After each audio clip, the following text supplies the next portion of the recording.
run through the tape. In life, never give up, run through the tape. Brings us to the Sprint halftime report. Matt Weiner in for Ernie Johnson tonight up at the Emmys in New York City. I'm glad they fired Ernie. They did fire him, right? They did fire him. We did it. He'll be back tomorrow. Chuck right there. That's Kenny. That's Shaq to my right. I don't know if this is a good sign for the Hawks or not, because this is the way the first half of Game 1 pretty much went. But for Washington, without John Wall tonight, a little different assignment for Bradley Beal. How's he adapted? Well, I think it's a different environment for everyone. But like you said, this does look very similar to Game 1. But I think the one thing that the playmaking ability, Bradley Beal, his first year, I believe, in the league, played a lot of point because Wall was hurt. So he has the ability to make plays. So, waiting on you, Shaq. I'm waiting on you, Shaq. Yeah, okay. Okay. Didn't even flinch. So anyway, Flinch. I'm tired of beating him, man. I said the one thing that John Wall does is, he's a blur in the court and he makes plays for himself and other people. So right here, as the play develops, Bradley Beal finds himself in the John Wall area of the floor. He's a point guard pick and roll with Drew Gooden. And so he says, what do I have to do?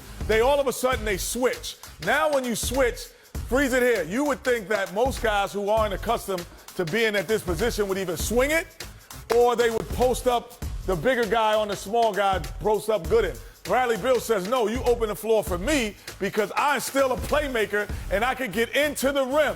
Freeze it here. Now, most guys who are playmakers would say, oh, he's finishing for a layup. But Bradley Beal, being the ultimate playmaker, can still see people and find people in that environment and still score. He can do a lot of things that Wall can do.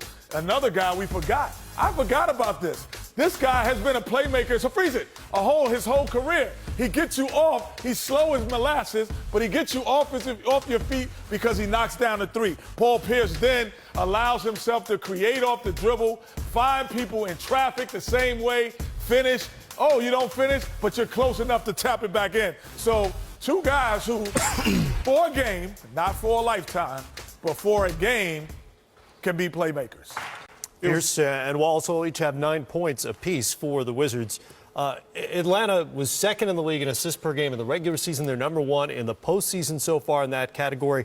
They have 18 assists on 20 made buckets here, Shaq. Yes, they're moving the ball. During losses, they average 24 assists. During wins, they average 27 assists. But when you don't have a bona fide superstar, you have to move the ball, get everybody involved. Teague right here does a great job of making the defense come to him. And, of course, he's going to get it to Horford for the easy basket. Team that gets the most easiest baskets will win. Right here, move the ball, draw in the defense right there, and kick it to this guy in the corner. He's a big guy. Yes, he can hit this shot. Antic, whatever his name is. Doesn't matter, it went in. And right here, out of bounds play, execute, move the ball, keep everybody involved, and that's why the Hawks have been successful. Unteach. It's Unteach. Matt, it's interesting watching this game. Beal is only 4 from 12 because he needs Wall. Because he's not a guy who can really create his own shot. He only created his own shot on that play because he had Harper guarding him. Sessions is more of a scoring point guard. So that's why Beal is only 4 for 12, because I think this kid is going to be an all-star for the next 10 years. But he needs John Wall to get wide-open jumpers. And that's the one thing he's got to improve about his game, being able to put it down on the floor against two guards. It's a little bit different trying to guard on a big guy. But he does not dribble the ball well enough right now to score on guards. But the other thing, Jeff Teague got to play better. He's the guy who makes Atlanta go. You look at his assists. He only has 5 assists, but I don't like the pace of the game because they're a jump shooting team. They don't get easy baskets. Shaq just said what team gets the most easy baskets? Listen, those guards, Kyle Korver's not going to get easy baskets unless he's in transition. He's up there in the 1 or 2 or 3 best shooters in the league. But Horford and Millsap and Carroll, those guys really aren't great at getting their own shot. So T's got to be the guy he got to push it. He's the guy. They have doubled up the Wizards in fast break points so far, but this is where it all went wrong in Game 1, which is 35 points in the second half. Are you doing salt and pepper for your lip sync? Yeah, but the thing is, Teague is terrific in open court, but he's not pushing it fast enough.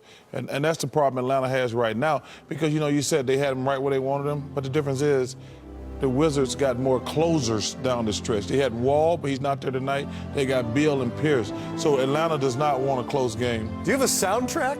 Oh, yeah, no, that's it over there. Oh, that's you doing that. The Emmys when it, is done. That's what we're Matt, you don't watch the show when you're not on here? I do sometimes. You clearly you don't. Back with more of the Sprint halftime. Hey, hit him with one. Hit him with one, Shaq. What else you got?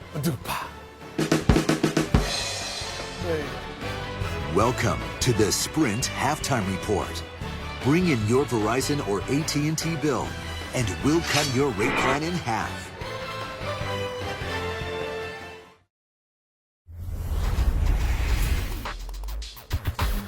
Sprint cut your bill in halftime highlights. Really a preview of Game 2 tonight. The Grizzlies and the Warriors, who now have the newly minted MVP, Steph Curry. Fresh from his speech yesterday, you'll see the MVP trophy presentation there in Oakland. Mike Conley, Dave Yeager tells us, is still a game-time decision for the Grizzlies as they try to climb out of that 0-1 hole on the road.